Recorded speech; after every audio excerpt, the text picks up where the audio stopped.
Hi friends, welcome to single சமையல். இன்றைக்கி நாம் பார்க்கவிருப்பது துவரம்பருப்பு சாம்பார் எப்படி வைப்பதென்று.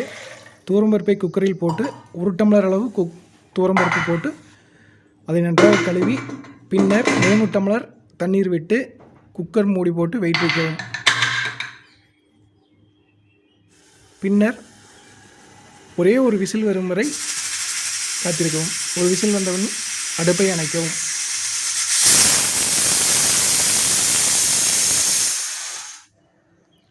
கத்திரிக்காய், உருளைக்கிழங்கு, தக்காளி, சின்ன வெங்காயம், கறிவேப்பிலை, புளிக்கரைசல். அடுப்பில் பாத்திரத்தை வைத்து எண்ணெய் ஊற்றவும். எண்ணெய் காய்ந்ததும் கடுகு, கறிவேப்பிலை, சின்ன வெங்காயம் சேர்த்து நன்கு வதக்கவும். பின்னர் தக்காளி சேர்த்து நன்கு வதக்கவும். உருளைக்கிழங்கு,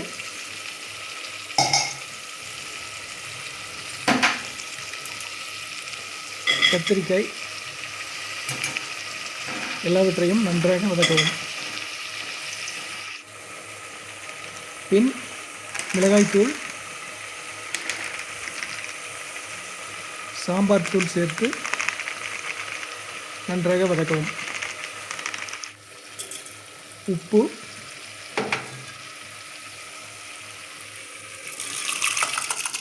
வேக வைத்த துவரம்பருப்பை இதனுடன் சேர்க்கவும்.